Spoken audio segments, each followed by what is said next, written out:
But I am really excited for this class today. We are going to be talking about breastfeeding challenges and fears. I'm going to share my screen. Feel free to stay off camera since I'm recording. We got a couple more people jumping in. You'll hear my son grunting and groaning over on the side. He's a little cranky for nap time. So excuse him. Mason, you can't do that. You're gonna have to go to your room. That's what we're gonna do. Okay. Thank you. You gotta calm down.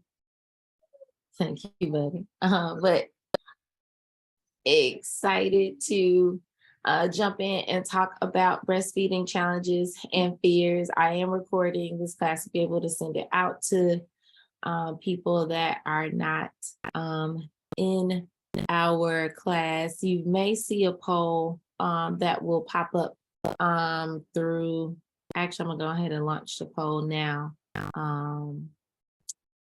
Y'all could go ahead and engage with those questions with me real quick.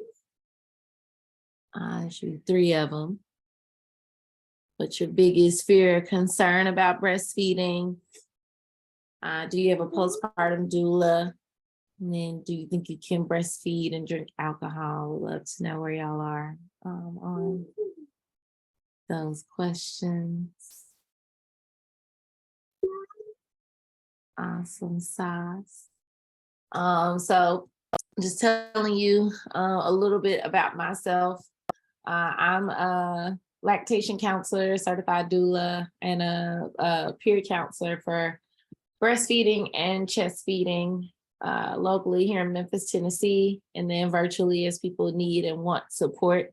I'm a firm believer that, whatever choices you want to make for your breastfeeding journey, as long as you're making informed decisions, I want to be a support person and a guide on that. I don't sugarcoat it. Keep it pretty funky with my clients, and this is one of my favorite classes to teach in the cohort because some of the stuff I'm going to be talking about today is the scary stuff that makes people stop breastfeeding. It's crazy, y'all. All 3 of y'all on the meeting today say your biggest fear about breastfeeding was not having an adequate supply.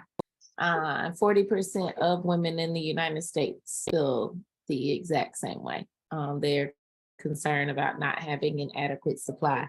And most women do have an adequate supply. Having a lactation counselor, postpartum doula that specializes in lactation can be one of the ways to help you navigate what's a perceived inadequate supply, what's an actual inadequate supply. And we'll kind of get into what you should be expecting milk to look like in this class a little bit today. Jumping into our key points. Our key points for this class today is that your body produces the volume of breast milk that your baby needs. As long as you're eating well and you're expressing often, your body is going to keep up with your baby's needs. There are some rare exceptions to that rule, but for the most part, that's how it goes. You want to keep track of diapers and feedings and tracking the output to ensure your baby is nourished. This is going to be one of the surefire ways your baby is being sustained other than weight gain. Another key point of this class is that issues and challenges are not permanent. They do happen. They are hard and we get over them. They are not permanent. Again, there are some very rare instances in where there's an instance or a challenge that there's some permanence to. They can hurt your feelings and not your ability. I want you to know that. Get support for issues earlier, sooner than later. That's better for your outcomes, the baby's outcomes, your mindset, and how you're showing up for breastfeeding. Like I said, I do home visits for my clients that I do postpartum shifts for. I do home visits for them. It's just included in the postpartum visits. And for people that aren't clients, I do hourly visits. And so if you think you need help in those early days, which most breastfeeding parents do, please ask for some support. If it's not from me, there are a bunch of providers in the city. Anytime during this, please feel free to unmute and pop in and ask me questions, by the way. So some common problems that we're talking about with breastfeeding, latch issues. Has anybody on this call heard that breastfeeding hurts or that latching a baby hurts? I have. Yes, I have. It gets a bad rap that it hurts. It should not hurt, y'all. If it hurts, it means we have a poor or a bad latch. Some common issues that are latch issues: lip ties and tongue ties. A lot of us are living with lip ties and tongue ties, and we have, speech issues and things going on, and we've suffered with eating, and our parents suffer with breastfeeding. Because tongue ties and lip ties are typically hereditary. One of the parents or someone in the family typically has them. But they can make latching difficult. Having a strong milk flow can make latching difficult. Sometimes milk comes in strong and fast, and it's not, it's too aggressive for that newborn. Sometimes your letdown is very slow. It's not strong enough for the newborn, and they're working too hard. They need more. Babies are burning calories as they breastfeed, so you don't want them to work too hard. Misread hunger cues. So thinking that the baby is hungry and latching the baby, just because you saw this, you associate this every time with, being hungry. Not so much. Misread hunger cues is another way to have some difficulty with latching or thinking that the baby doesn't want to latch. Not having the baby properly positioned could be an issue with latching. If you notice that your baby is coughing or gagging when you're latching your baby, that's a sign that the milk flow is too strong. You can do something like switching your position, trying a more laid back position, or expressing a little milk before you latch the baby to get your letdown going. That way the baby can take the flow of your milk. Something I want to point out and say, if we're dealing with latch issues, one of the things that you want to avoid is bottles and pacifiers, because that's just one more thing that the baby can wrap their mouth around that's different than the makeup and the layout of your breast. You'll hear some people call it nipple confusion. I don't like to say that babies have nipple confusion. There's definitely flow confusion, like it's either flowing or it's not. But they know your nipple from a plastic nipple from a pacifier. They know. Questions about any of the latch issues?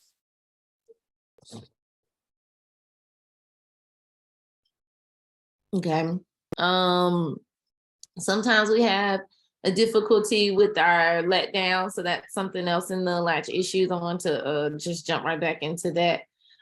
Something that I want you to remember is the more relaxed that you feel, the easier it is for your milk to eject. There's this cyclical motion going on of your body knowing that a baby needs you, it triggering oxytocin, triggering prolactin, making your milk eject and let down. If you are stressed, if you're worried, if you're concerned, it's harder for prolactin to build up to trigger your milk to let down. You want to make sure you're in a quiet, comfortable spot if you can. And then, get your baby adjusted for a deep latch, if you can. If you're trying to latch the baby and the baby doesn't want to latch on, it could mean that you're misreading the hunger cues.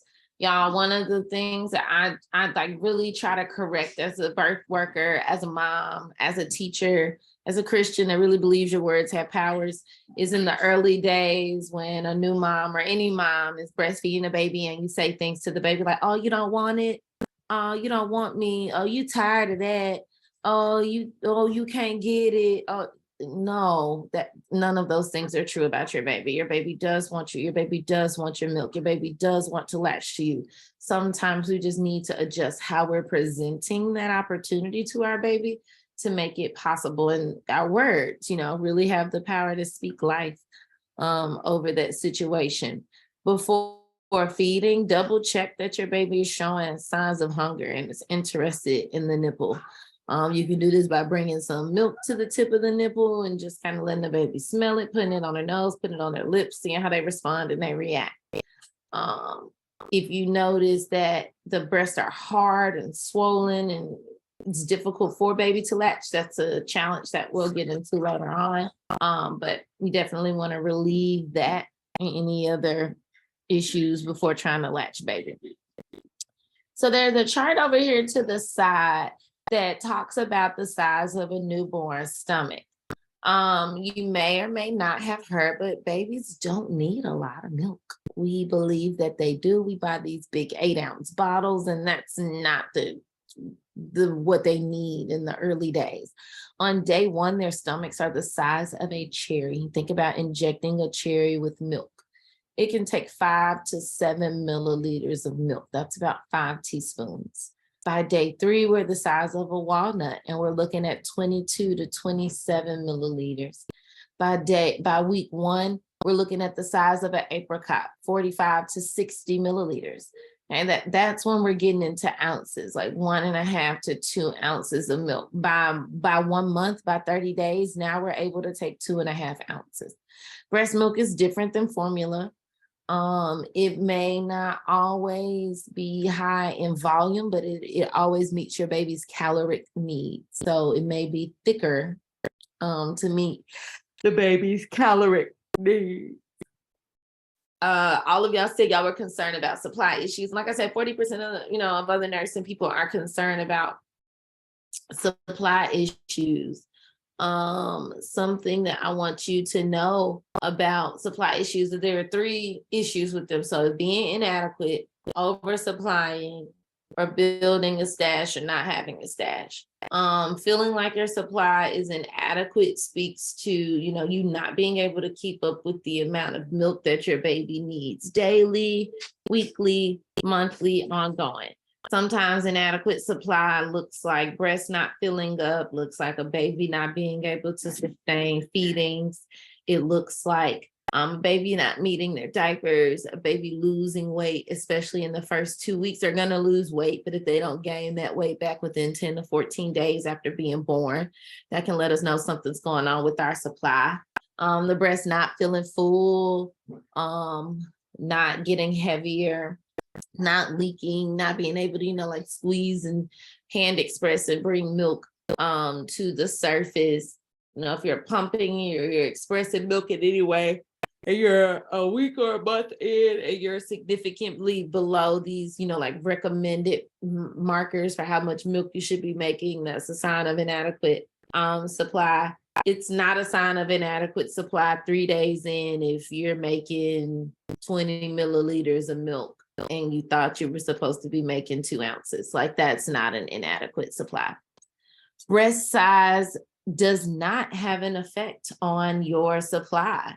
That's a really good question. So breast size just allows you to have more of an area to massage, more ducts to be able to maneuver, more space. Sometimes a larger breast means a larger areola, which is, a little different to get into a baby's mouth, but it's still very possible. Like, it just looks different because you'd be like, oh, I'm supposed to get all of this in there. And she's like, yeah, majority of it does go in baby's mouth. But I was an A cup, went to a double D for both breastfeeding journeys. I was a B cup about afterwards. If you've had breast augmentation, so reductions, or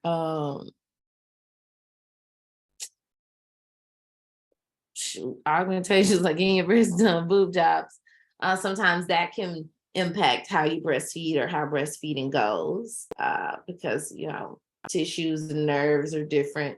Nipple may be in a different place, ducts may have been obstructed, so on and so forth, but it's not impossible. And feel free to pop any questions in the chat. I'm pretty good about being able to see them there, if you don't feel like unmuting. Another thing to say about inadequate supply is not you comparing yourself to your previous journey or to your friends on social media or any of that. Like y'all, every time someone messages me and tells me that they want to increase their milk supply, or they think their supply is low, the first thing I ask them is like, well, how much milk should you be making for your baby? Like, I want to know that you know how much milk you should be making for your baby. And typically the math is 2.5 times their weight. So the number 2.5 times your baby's weight tells you how much milk they need in a 24-hour period. You divide that number by the number of times that you're feeding your baby. So, you know, if I have a 10-pound baby and I'm feeding this baby and I'm doing this math, that's 25 ounces in a 24-hour period this baby needs in 10 feedings. You know, if I spread it out over 10 feedings, it's 2.5 ounces per feeding. And so this way you can think about supply. Oversupply is something that's y'all like creepy scary territory to get into. It's really easy to do when you start pumping too early, when you are overstimulating the breast.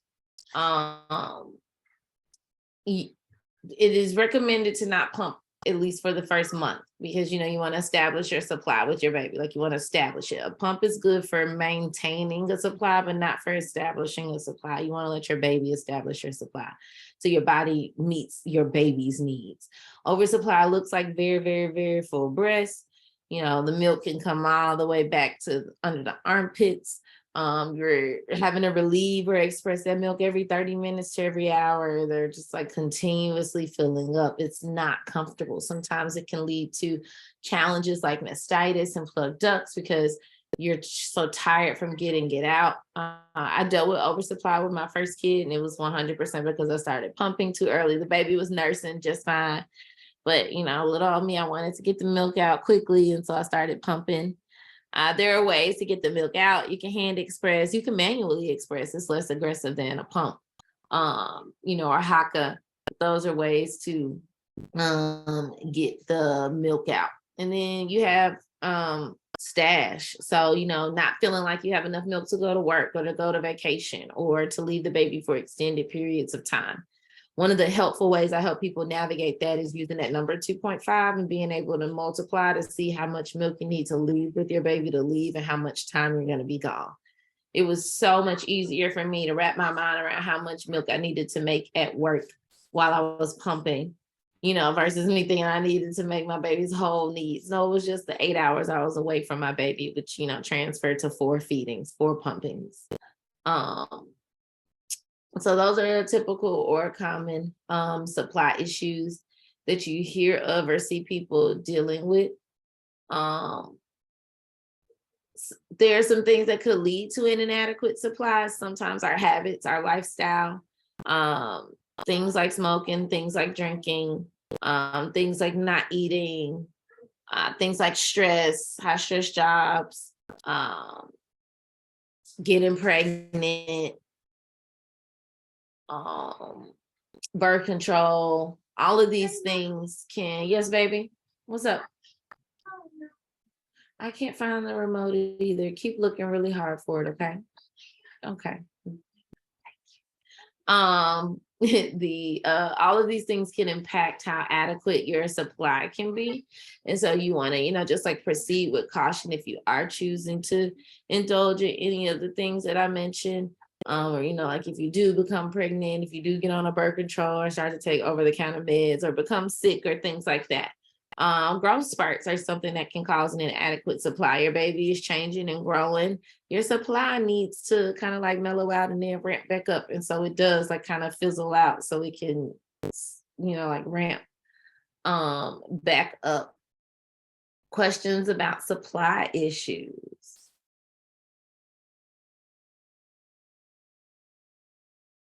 All right. Health issues. Colic is a health issue that, you know, just happens to all babies. It's just like this uncontrollable crying. Typically happens somewhere between 2 to 8 weeks of life. You know, old folk will tell you the best way to knock colic out of a baby or remedy colic is to expose the baby to some cold air. Newer studies and research will tell you to swaddle the baby and shush the baby and sway the baby, so on and so forth. But colic can be an issue for breastfeeding. Babies that are fussy and that are crying are not going to attach to the breast well. Going further down the line and you have, not colic, but you're thinking about like ear infections. Babies that have ear infections or that have colds and that don't feel good, they don't nurse, they don't eat, they don't feel well. It's one of the big signs. Excuse me. Reflux. So reflux, not being able to hold food down, indigestion. This is something that could be a health issue for a baby. If you're noticing that every time you feed your baby, the milk is coming back up, that could be a sign that the baby's overfed, or that could be a sign of reflux. It's something your doctor can work with you on, figure it out. If you're, not breastfeeding,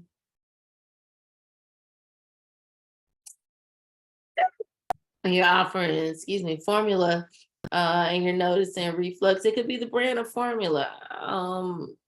The insides need different things at different times. It could be your diet. Sometimes what's in your diet could be causing reflux to happen.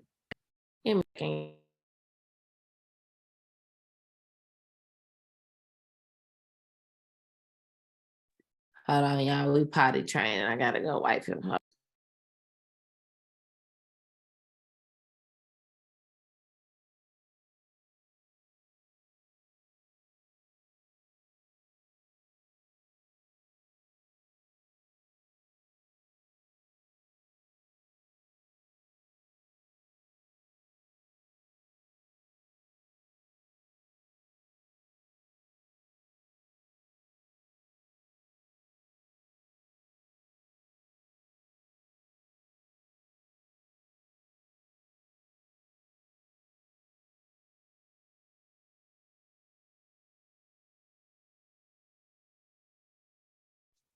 All right, y'all. Thank you. Multitasking, being a mom. On health issues. So I talked about reflux. Now talking about medication. There are certain medications that you could take that could impact your breast milk supply or your breastfeeding journey. Birth control is one of the more typical ones. Certain medicines that you could take for colds, fevers, things of that nature. You want to make sure you let your provider know and the prescriber know that you are breastfeeding. I can give you a list of, the most commonly contraindicated medicines for breastfeeding. If you're interested in that, actually, I'll make sure I'll just email that out to everybody. But, knowing that what you need to know is whatever you put into your body transfers to your breast milk. Food, medication, all of that, like everything transfers to your breast milk. And so that's why it's important to know whether this is going to impact your supply. There are certain foods and, herbs and things that you can dabble into, y'all, that impact your breast milk supply. Peppermint is one of the herbs that could dry out your milk supply.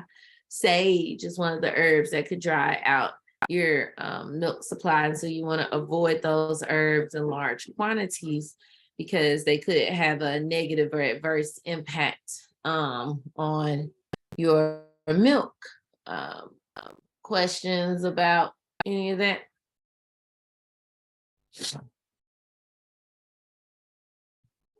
All right, so moving into some of the challenges for breastfeeding. So plugged ducts. A plugged duct is the inability of milk to be able to come out of the breast. It might feel like a lump.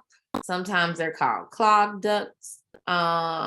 Typically the area of the breast is hard, it's swollen, um, and it causes poor drainage of the milk to come out of the breast. Think about a straw. If there's something blocking it, or if it's bent, or if there's a hole in it or something, like the milk, the liquid doesn't come down that tunnel, the path of the straw well. Most of the times you want to ask yourself, like, how can I change the position of the baby, the position of my hand, to better improve milk transfer? Because a clogged duct just means we're not getting the milk out properly. As long as the breast isn't red or hardened, or that we're not in the mastitis page, we're just in a clogged duct stage. I like to help people get these out using a haka. Some warm water, sea salt, just be able to get do a warm massage, warm compress, be able to work that milk out to help the milk drop down for a baby. Again, as long as you can unclog these ducts, you shouldn't have to deal with mastitis. Mastitis, okay, is ducts that were clogged that did not get unclogged, that turned into red swollen breasts associated with the fever. They're typically kind of glossy to the touch, very swollen, very painful. So you'll have some more systemic symptoms. Mastitis, typically resolves within 3 to 5 days, and it's just you consistently getting the milk out. You can breastfeed a baby when you have mastitis, but it's a little more comfortable to hand express instead of trying to latch the baby to that breast. Again, as long as the breasts are really, really full, it's hard for the baby to get onto that nipple and put their mouth around the nipple. Having flat or inverted nipples, knowing your nipple makeup and outcome, like that could impact baby's ability to make milk or your breastfeeding journey. And so you want to know the state of your nipples before you breastfeed your baby, and before every latch. And then after the latch, look at your nipples. If they look like brand new lipstick, kind of like tilted in, dented in on one side, that means we had an improper latch and we need to work on that. Sore nipples. Sore nipples are a challenge for breastfeeding, especially in the early days. I had 4 babies born this week, and one of the moms was pumping like crazy. And one of the things that, we were looking at when I was helping her hand express was her nipples were already just like kind of raw and cracking and red. And I asked her to describe what it looked like when she was breastfeeding, and a lot of the skin and areola was going down into the tunnel of the breast pump. That immediately lets us know that we have the wrong size flanges. And, having sore nipples is going to make that sensation not comfortable when you're breastfeeding. And so you want to heal those nipples. It typically takes 2 to 3 days for nipples to heal, depending on how damaged they are. Your nipples can really like crack and peel and fall off. It's skin, real scabs can happen. It can bleed. Strawberry milk is a thing. That's when blood gets in the breast milk. It has a like red, pink tinge. You can give the milk to the baby. The baby will probably throw it up. They might throw up. Nothing, nothing's wrong with the milk though. A lot of people just put it in the bath or breast milk soap. Another challenge you could deal with breastfeeding is cluster feeding. So, the baby wanting to eat on you every 30 to 45 minutes, every 30 minutes to an hour. This typically happens in the first 3 to 5 days, and then the first week, and then the first 3 weeks, and then 6 weeks, and then about 4 months again. This is a growth spurt. This is a good sign. This means your baby wants you and you're doing something right, and you are adequate and you are able to meet your baby's needs. So show up and meet your baby's needs. Cluster feeding is different than a nursing strike. A nursing strike, your baby does not want you. They won't feed. Sometimes they reject the bottle, they reject the titty, they just reject all feeding. What you need to know about nursing strikes is you didn't do anything wrong, and just continue to offer the milk to baby. Hungry babies eat. If your baby misses 1 or 2 feedings, your baby is not starving. Your baby is hungry, but your baby is not starving. Especially if you're feeding your baby consistently. Think about, when you miss breakfast and lunch, or when you miss, lunch or dinner, you're not starving. You're just hungry, you eat a little more at the next meal. But all of these are just like common problems or challenges that a lot of the moms that I'm with or working with are navigating. Engorgement is just something that happens. It's expected to happen in the first 3 to 5 days. Is when the breasts get real heavy and big, like and the best way to relieve it is to express the milk out, give the baby milk. Engorgement is different than breast lumps. If you feel like you have lumps in your breast, that's something we need to talk to our provider about. Questions about any of those common problems for breastfeeding?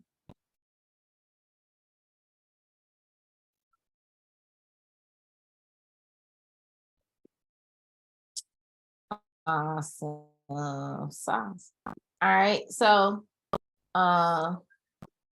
managing breastfeeding and life, y'all. So the goal of breastfeeding is not to end your life. You should be able to move through life kind of as was and be able to breastfeed. There's a reality to breastfeeding and multiples. Your body is able to keep up with the supply for multiples if you do have multiple children that you're breastfeeding, like that's twins, or that you tandem nursing, so you having babies of different ages that you're nursing. If you're nursing while you're pregnant, know that your milk is going to turn into colostrum, and the older baby is going to kind of like just wean themselves off it or not even want it. It won't meet their needs. They won't desire it anymore. It's kind of strange how the body works like that. But if you're breastfeeding twins, one of the things that's kind of helpful is to figure out who you gave which breast to, so you can make sure both babies are getting that adequate supply, but offering, both breasts at each feeding. Baby might not take both breasts at each feeding, but draining both breasts at each feeding. Breastfeeding in public, that was a real thing I had to navigate with my husband. He didn't always have the best or most supportive comments, I felt like, about breastfeeding in public. It always, made it seem like it was this big burden for him that I needed to feed the baby in public. And I was like, well, you eat wherever we are. Why can't the baby eat wherever we are? Like, if people looking over here, that's their problem. I'm not doing the big old blanket and cover up. I'm modest. I would always have on a breastfeeding shirt or thing, where, you're literally just seeing skin. You're not seeing nothing more than you would see on TV show or anything. But breastfeeding in public can make people uncomfortable. Some people, pumping in public. I remember when I went to homecoming, y'all, and I needed to pump, and there were no outlets. That was the day I knew every time I traveled, I was gonna have my manual with me. They didn't have hockers back then. If they had a hocker, I would have been fine. I just would have walked around with a hocker under my shirt. But just breastfeeding in public and navigating that, figuring out, like storage of the milk and ice packs and traveling and breastfeeding. And what that looks like. Fun fact, if you're traveling and breastfeeding, let the hotel or the space that you're staying in know that you're breastfeeding. They'll typically accommodate you with the room with the refrigerator or freezer. And sometimes that can result in an upgrade. You can take breast milk through the airport, through, TSA. They're gonna, pull you to the side and scan your hands and scan your bag. I always recommend freezing the milk if you're traveling long distances. As long as the milk still has ice crystals in it, you can continue to keep it frozen.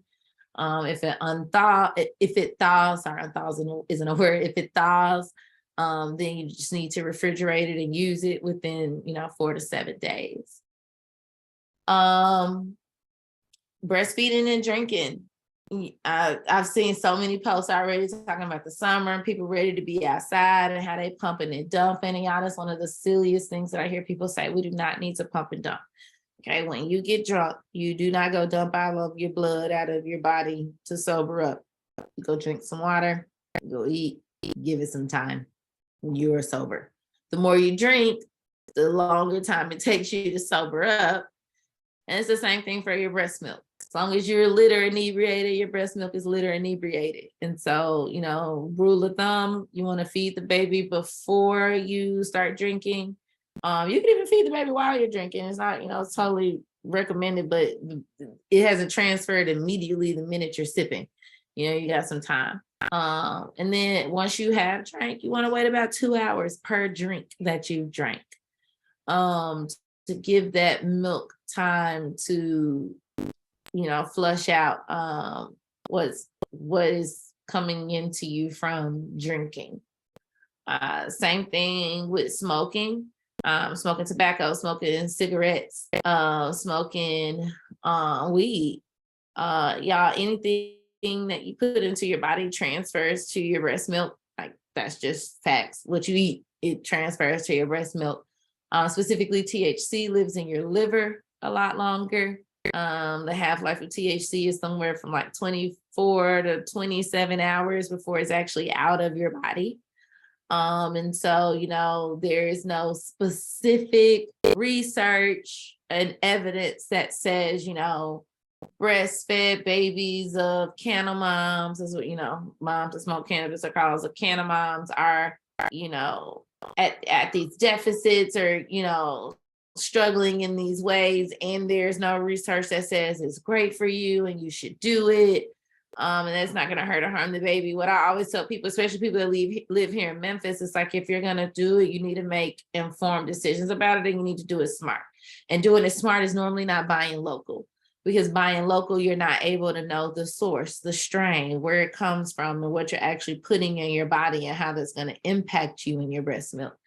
You can, calculate the half-life a little bit if you know what, dosage you're taking.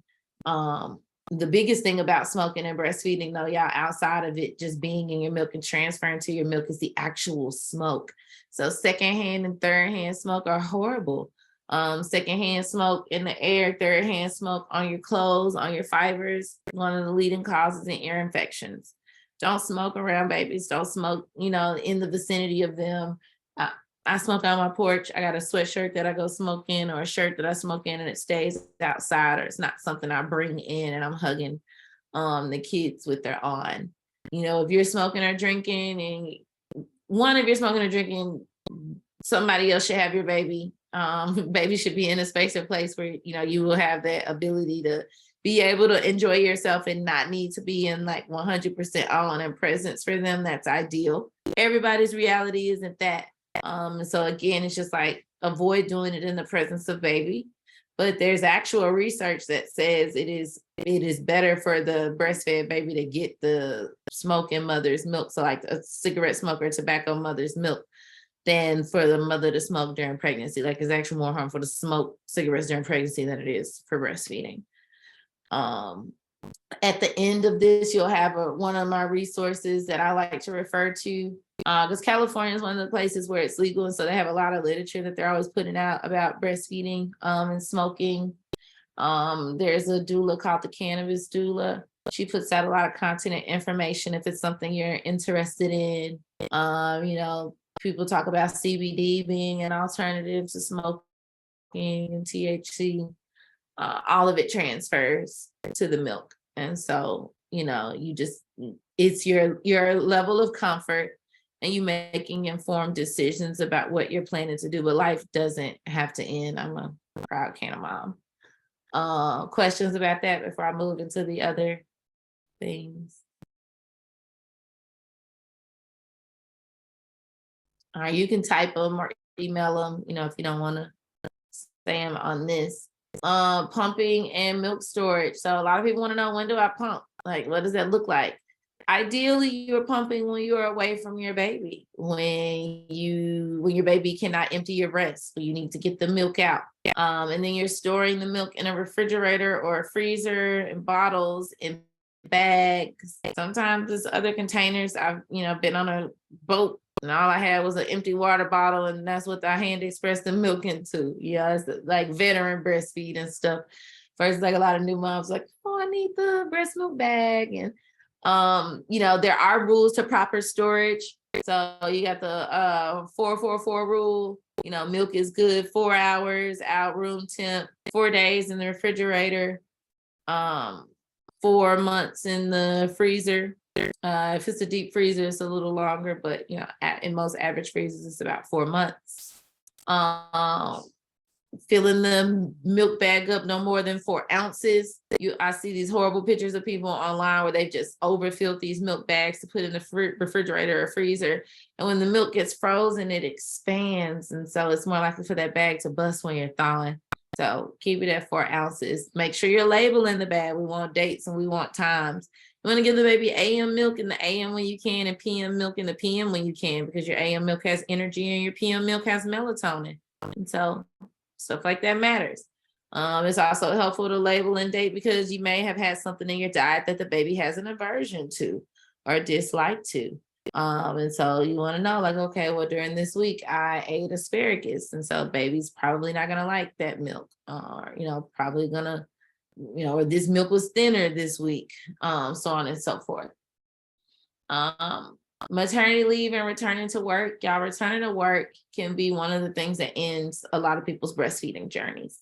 I 100% encourage people before you go on maternity leave, navigate what breastfeeding could look like at your job. Where is ask the question, where's the mother's room? Where's the private, locked, light, lit, and room with the electricity with comfortable seating for me to nurse my baby? Legally, they have to provide that. It's not a restroom. People don't eat in restrooms. You should make your baby's food in a restroom. And so navigating that before you leave is helpful. And then, if I was a teacher when I was breastfeeding, so I had to have somebody that was willing to cover my class when I went, but setting that up in advance. And what are the times that you need to pump? You want to pump when kind of on your baby's schedule, close to when your baby's feeding. And so figuring that out, how long you have on maternity leave, that can impact, when you start pumping, when you start thinking about a supply and a stash, and so on and so forth. And so that's a reality to managing breastfeeding in life, but it's something that we can navigate. A resource you'll get at the end of this presentation is a resource on return. It's like a 12-page resource on returning to work and breastfeeding. Diet and nutrition. Y'all, if you barely input, you will barely output. You're gonna make milk, but it's gonna be scraps and it's gonna be scarce. And so you want to make sure that you are, having a good diet, eating small snacks and meals daily, hydrating, so that you can make that good, fatty, high caloric value milk that sticks to your baby. Weaning. That speaks to your baby no longer offering breast milk to your baby or the breast to your baby. And your baby can wean themselves, you can wean your baby, or society could wean y'all. There's people, in your ear telling you, like, oh, you still breastfeed? No, that baby still, oh, they got teeth, and all these things. That's societal weaning. Versus you weaning, you saying, like, this is the timeline, this is how long I want to breastfeed, I'm done. That's mommy weaning. If that's what you want to do, that's what you want to do. The healthiest weaning, though, is when the baby lets us know when they're ready, when they're done. And for some babies, that's 6 months. For some babies, that's 12 months. For some babies, that's 18 months. And I know some babies that still breastfeed at 3 and 4 months. That was not my journey. That was not my, wish, want, or desire. But, my baby that I did just trust the process of weaning. He weaned himself about 15 months in. But, when you do get to weaning, or before you even get to weaning, just know, babies can survive off of breast milk only up to 6 months of life. So they don't need anything else except for breast milk or formula up to 6 months of life. And then after that, they need breast milk or formula up to a year, and then in solid foods. And then after that, it's milk for the brain up until 2. And, and so just figuring out how long your journey is, how long you want to go, having healthy expectations about that journey and your supply and your lifestyle is helpful when you're thinking about weaning and when that process is going to come in. And then support from others. Now, your village, the people around you, they really, really, really impact any of the challenges or fears that you have with breastfeeding. I was helping this new mom that had just had a C-section. So at 2 a.m, and we're trying to breastfeed, and both mother-in-laws were in the room, or mother and mother-in-law were in the room, and they go, "Ooh, that breastfeeding stuff sure look hard. That's just stupid. I don't know why you, just cackling. And you could just see her face, just, she just got sad. And that's where I knew that was my job to step in and advocate. And I let them know, like respectfully, but like, grandma, like if y'all don't have nothing nice to say, just smile and nod. But what we're not going to do is use our words to cause harm and inflict pain and trauma on her because of something that you lived. Your journey is your journey. I'm not going to take your trauma for you, but I'm also not going to take it from you. Like, I'm not going to take it from you, and I'm not going to take it from you. Like, I can't own that. And so being willing to let people know like that what they're saying is helpful or supportive, or what they're saying is hindering or hurting you, is a way of kind of gaining control over breastfeeding and managing life. No, there was a lot of talking at y'all. Questions about any of those topics? I'm trying to check the chat too to make sure none are popping up there.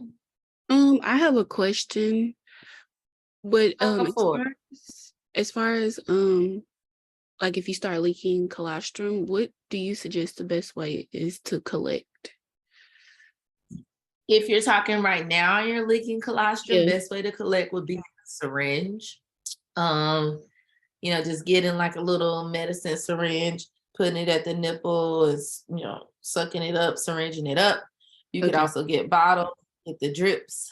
But in the little syringes or little 2-ounce breast milk cups, feeding cups are my suggestion. Because you're typically only going to leak up to about 10 to 15 milliliters. Is not typically leaking an ounce, versus like if you were actively pumping, you may be able to get an ounce. Okay. Good question. All right, so stash and freezer mentality, y'all, are a challenge. You are on social media, you are surrounded by people, you are in all of these situations and instances where you see all of this milk. This top picture is actually one of my clients' milk supplies. Your milk stash is typically frozen or refrigerated breast milk that's given to your baby as needed. One thing I need you to know about your supply or your stash is you should not be hoarding it. The milk is better given to the baby closer to their age. It's a supply and demand system. So breast milk that you made for a 2-month-old baby is not going to be as beneficial for a 6-month-old baby. So we need to be giving that 2 and 3-month-old milk to the 2 and 3-month-old baby. And then freezer mentality speaks to producing to give to the freezer versus the baby. That's the most dangerous mentality to have. Because you start hoarding and your body send mixed messages to your body about why we're getting this milk out and what we're doing with this milk. The milk is primarily for your baby. Your baby gets your best. Freezer doesn't get your best. Also, something to know, you lose about half an ounce every time you're thawing milk. So when you're freezing it, you're losing some. The more milk you get out, the more milk you make. And making milk requires energy. So you need to make sure that you're eating regular meals and drinking water. The more comfortable you feel, the easier it is for you to produce milk. There's no set time for feedings, but the way you get a full, nice runoff haka like this, so she had this haka on her breast while the baby was feeding on the other breast, is a good breast massage, good warm compress. If you're worried your baby isn't getting enough milk, talk to me, talk to your baby's doctor. There's some trackers that you can use that can help you keep up with the baby's output, but being able to store the milk flat in the freezer is helpful. And just know, you can start to build a stash once your supply is established. The first month you are establishing your supply. After that, you're maintaining it. And so once you move into maintaining, that's where we're talking about pumping and storage and all of that good stuff. This is a real snapshot and photo of like milk supply over the first week postpartum for a family that I supported. So day one, like this is how much milk we had coming out of different breasts. This was a little later in the week. Now we're on week 2. Now, we're almost at an ounce. That's how the progression should go. Also notate the color changes as well. It's not this big jump or gap. It's gradual. And so you want to work with your body and allow that gradual increase to happen. A reminder about the newborn's tummy. It is small. They need 5 to 7 milliliters in the beginning. It's not until around day 10 that the baby can hold 2 ounces. And that's about the amount that would fit in a walnut. And so you want the baby to be able to comfortably digest what you're giving them. So we don't want to overfeed. We feed on demand. Newborns feed anywhere from 8 to 12 times a day, sometimes 16. That can be kind of cumbersome on people. Even if you feed them formally, y'all, they still feed every 2 hours. You still got to get up and make a bottle. So you're not, really resting when you do the other thing. Questions?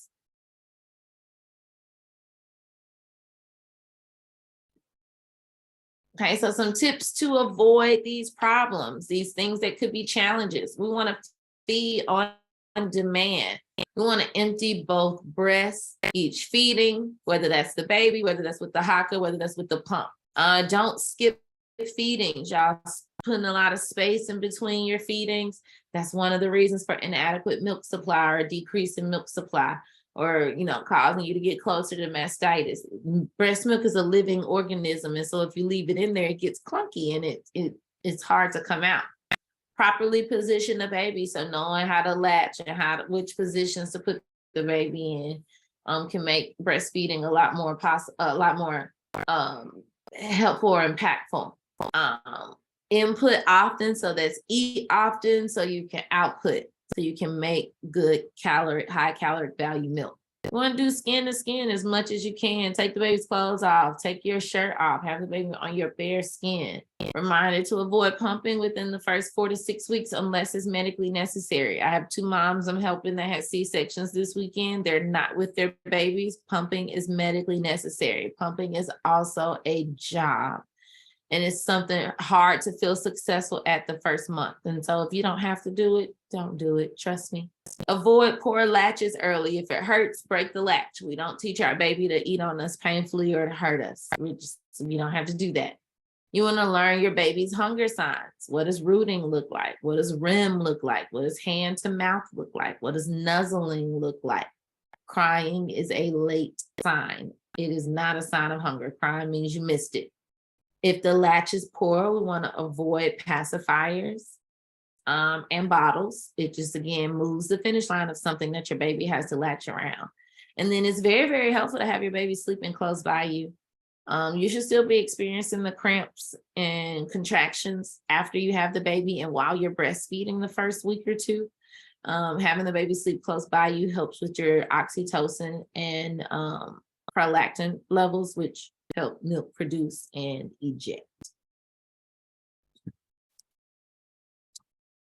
Smelling your baby, having your baby's clothes, pictures of your baby, all of these things help oxytocin build up and trigger your milk ejection reflex.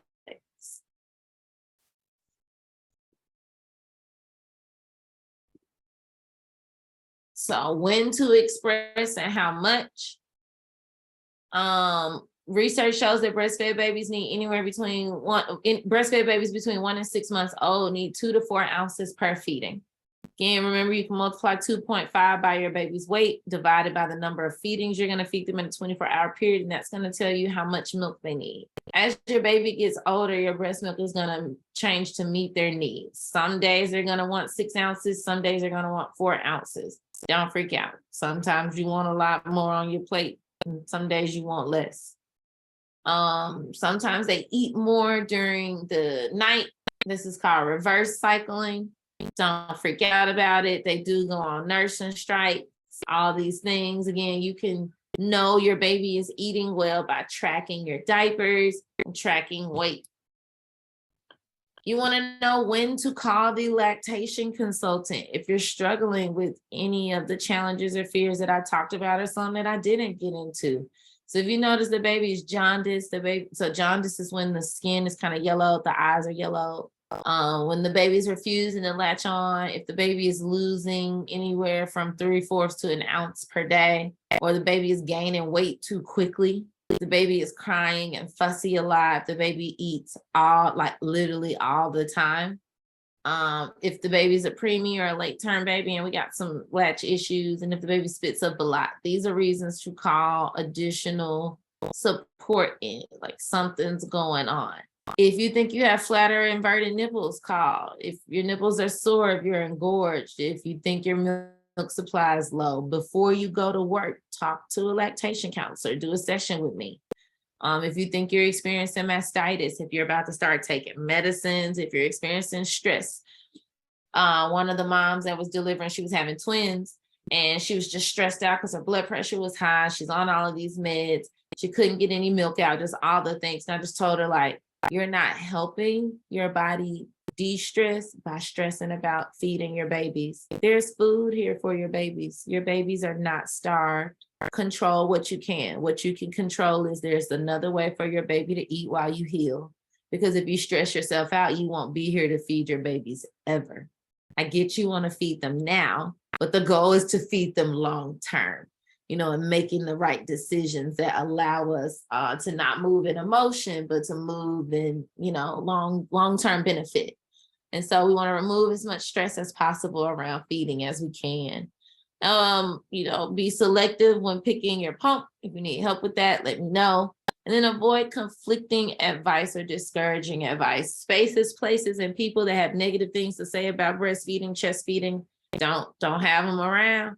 People that, you got to cover up and move, be out, don't have them around. It's too much. Get it down pat first, and then, invite them into your space. And then just basically anytime you feel like breastfeeding isn't going well, call a counselor. So I know that was a lot of information, but what questions do y'all have for me? Or what comments do you have? Or what did not cover that you want to talk through?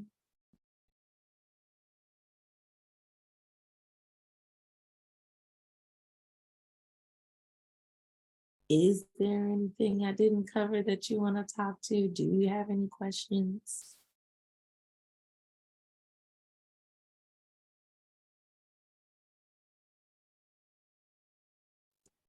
All right, and if you don't have any right now, you might come up with some later. Please feel free to email me or call or text me. I think I see one that came in the chat. Thank you. This is very informative. I appreciate it. And you'll be able to play this back. You also will have access to this PowerPoint because there were some hyperlinks throughout it. And then on this particular page, there are some resources.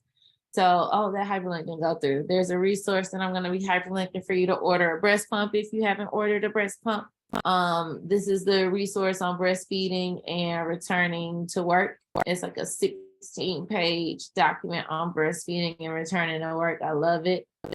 Baby-led pace feeding. So talking about, the proper way to hold a bottle and knowing when the baby is full. This is on here in both English and Spanish. Talking about drinking and breast milk.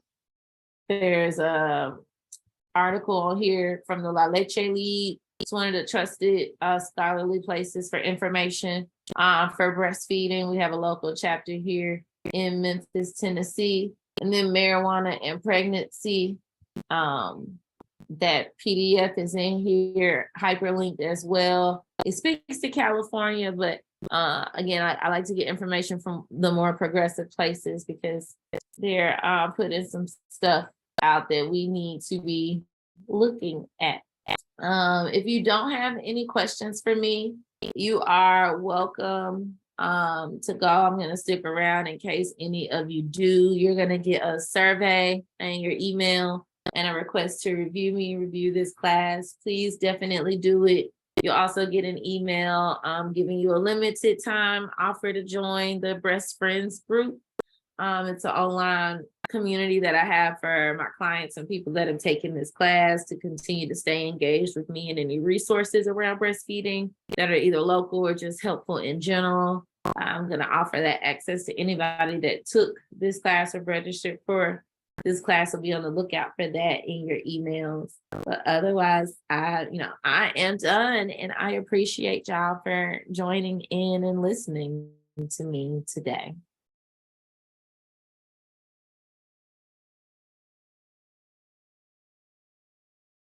How do I stop the recording? Stop the recording. Thank you, April.